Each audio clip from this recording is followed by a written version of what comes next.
Direto de Brasília, com Eliane Cantanhede.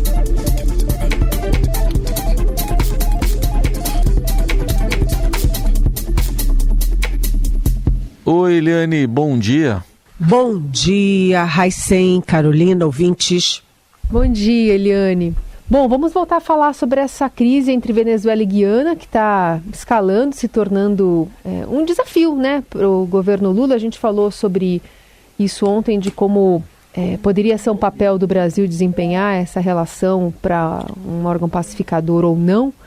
Mas como é que o governo Lula tem lidado com essa situação, nesse avanço até de atualização de mapas nas escolas venezuelanas? Olha, gente, essa situação está ficando cada vez mais grave, né? A interpretação do Palácio do Planalto e do Itamaraty é de que isso é mais uma... vamos dizer assim, uma escalada verbal, uma escalada política, de política interna do Nicolás Maduro. Mas a gente está vendo que não é assim, né? Se o governo brasileiro descarta uma invasão, né, a sociedade brasileira começa a desconfiar que pode ter invasão, sim. Porque o Nicolás Maduro, que é um ditador, conseguiu 96% naquele plebiscito, como 96% só ditadores conseguem plebiscitos, né? Mas com uma presença muito baixa da sociedade, da população venezuelana, mas de qualquer jeito o resultado oficial é de 96%. E a escalada do Maduro está cada vez pior. Ele criou um Estado venezuelano dentro da Guiana, ali na área de Essequibo. Ele nomeou um interventor, e o interventor que é general da ativa, né? E ele está votando condições para, de fato, invadir a Guiana. A Guiana é um país pobre, desarmado, tem o quarto maior contingente de, eu não diria refugiados, mas de estrangeiros dentro de Nova York, né? Ou seja, tem uma população que não está satisfeita com o país, não tem armas, está desprotegida, né? E o Brasil está diretamente envolvido nisso, não só pelo que a gente falou ontem, que é a questão diplomática. O Brasil tem acesso, tem boas relações com o regime Maduro, portanto, tem influência sobre o que acontece na Venezuela, mas também por uma questão prática, né? Se a gente olha o mapa, a gente vê que a Venezuela tem uma grande fronteira com a Guiana, mas que para invadir a Guiana é preciso passar pelo território brasileiro, até porque as florestas na fronteira entre Guiana e Venezuela são muito densas, impeditivas para a entrada de tanques, por exemplo, e mesmo de tropas, né, pela área terrestre, e que a fronteira mais fácil, né, mais geograficamente fácil de invasão é via Brasil. E aí, olha, aí a coisa complica muito. Então há essa questão diplomática, há uma questão de defesa e há uma questão de segurança nacional.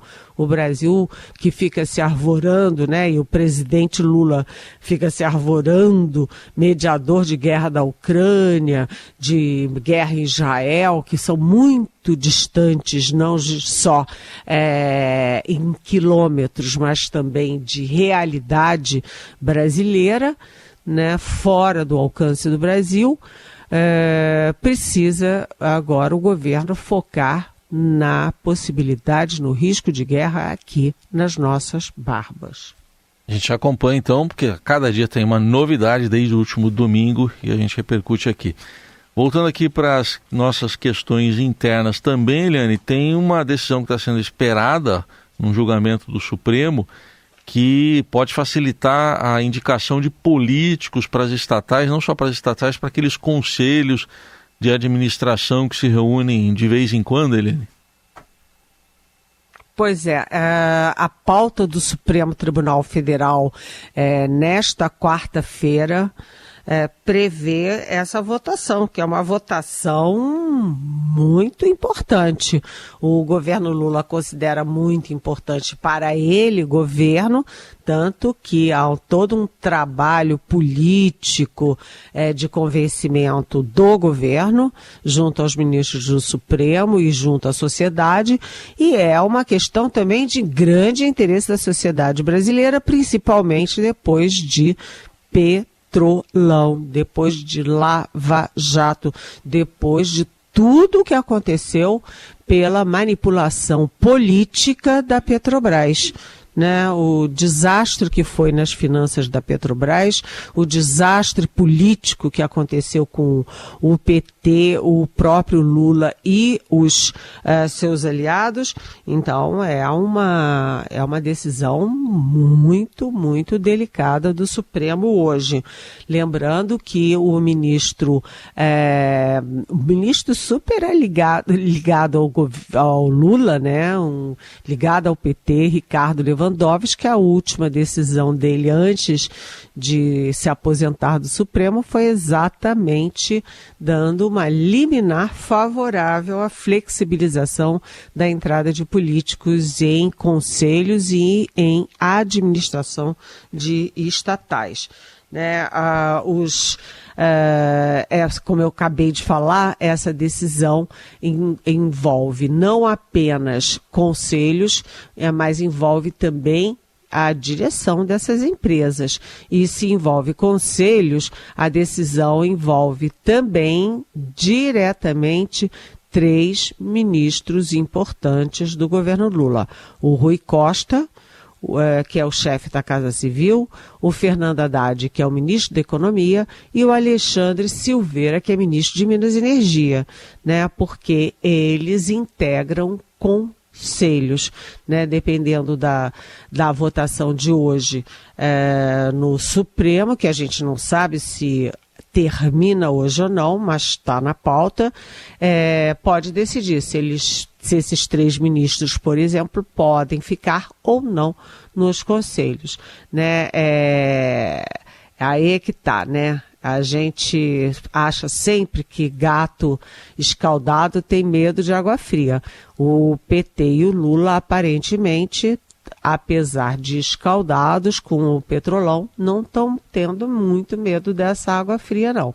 Meter político em estatal costuma dar problema, gente. Eliane Cantanhede está conosco para falar mais sobre economia. A gente tem uma repercussão dos dados do PIB. O mercado está estimando um crescimento de 3% em 2023, após essa surpresa aí com o PIB do terceiro trimestre. Destaque foi o resultado positivo dos serviços. A estimativa para 2024 vai de 1,1% a 2,2% nesse setor. Ontem o que a gente viu, né, o crescimento de 0,1%, gerou uma série de justificativas do governo. O ministro da Fazenda apontou o dedo para o Banco Central. O presidente do Banco Central, Roberto Campos Neto, devolveu, dizendo que se trata muito de uma política que não é só de juros em si, mas de credibilidade que precisa ser gerada. Inclusive, hoje o ministro da Fazenda, Eliane, voltou para Brasília, depois dessa viagem aí na passagem por Oriente Médio e Alemanha. Não vai participar da cúpula do Mercosul no Rio e diz que vai se dedicar aos temas da agenda econômica ainda pertencentes no Congresso, porque tem coisa para fazer. Exatamente. Essa questão do PIB, claro que tem importância óbvia, né, na economia, na questão social, no humor do governo, e também tem a questão política, né, porque governos que crescem, geram emprego, geram renda e bem-estar, são governos bem-sucedidos, populares e que ganham reeleições, né, e governos que vão mal na economia já não tem esse destino. O Fernando Haddad, ele realmente, como você disse, Carolina, ele ontem deu mais uma estocada, voltou a dar uma estocada no Banco Central, porque ele disse que a taxa de juros real atingiu seu maior patamar em meados de junho. Foi, assim, o maior patamar da taxa de juros. E o Banco Central só cortou os juros lá por agosto. Ou seja, o Banco Central demorou a reagir, né?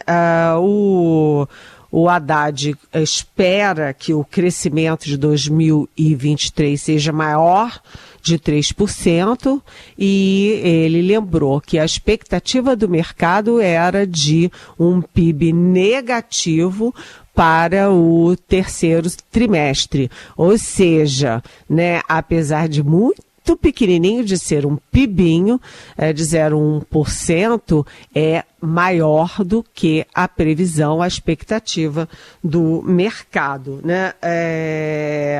A gente vai ver a partir de agora, eu sou capaz de apostar, que o Fernando Haddad não vai para o Mercosul, vai ficar em Brasília, porque ele volta a ser foco de pressão do governo federal.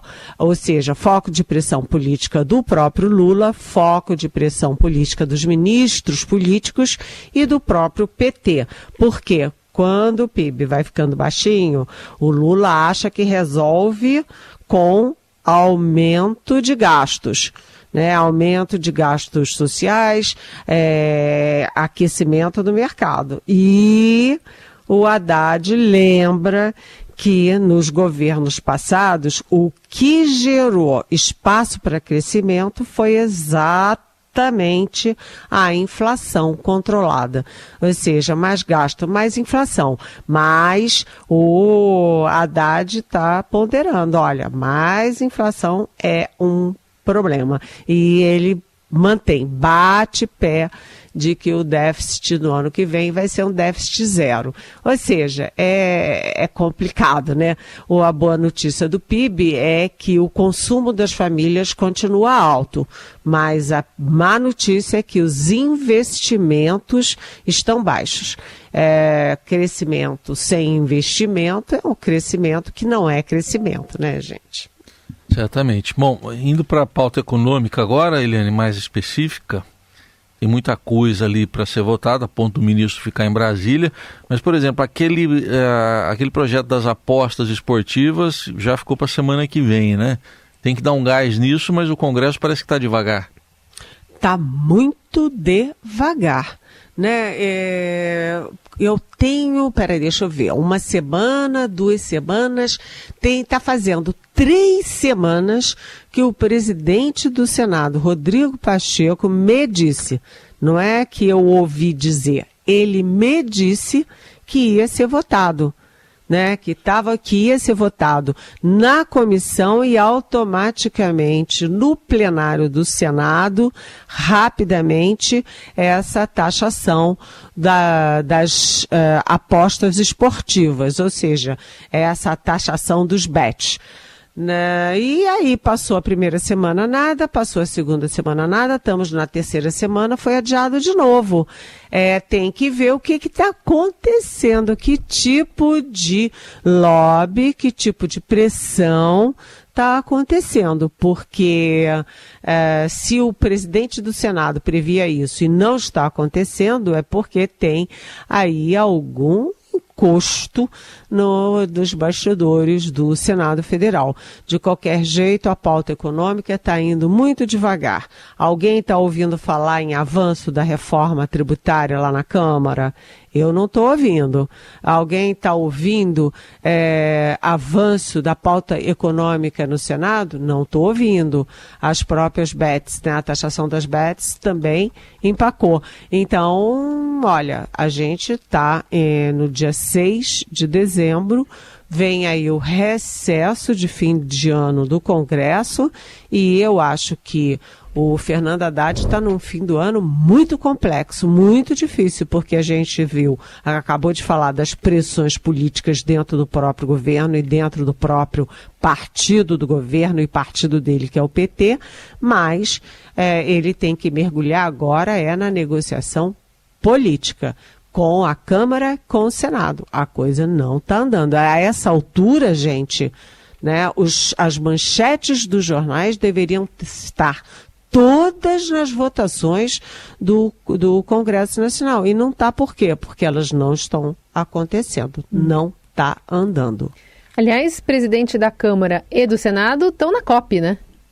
Não, estavam na COP. Estavam, já voltaram? Já voltavam. Ontem o presidente da Câmara, o Arthur Lira, já fez reuniões, né, com líderes, né, dele, voltou na segunda-feira, já fez reuniões na segunda e na terça, e o presidente do Senado voltou ontem, né? Então, eles estavam na COP, estão aqui, e a coisa não está andando, né? Bom, e só uma dúvida, para andar precisa ter algo mais, Eliane? Tipo uma barganha, alguma coisa assim mais robusta? Olha, é aquela história, né? Tem sempre que ter barganha, né? Toma lá e dá cá. Mas neste caso, me parece que não é só esse tipo de barganha, não. A barganha que estava por trás dessa demora era exatamente a questão das emendas, né? Eles queriam criar mais, os parlamentares queriam criar mais uma emenda impositiva, ou seja, emenda que é aprovada tem que ser aplicada, não pode ser contingenciada. Isso não deu muito certo da primeira forma e agora eles estão tentando fazer uma emenda via mesa diretora, que também tá complicado, né? Tá complicado.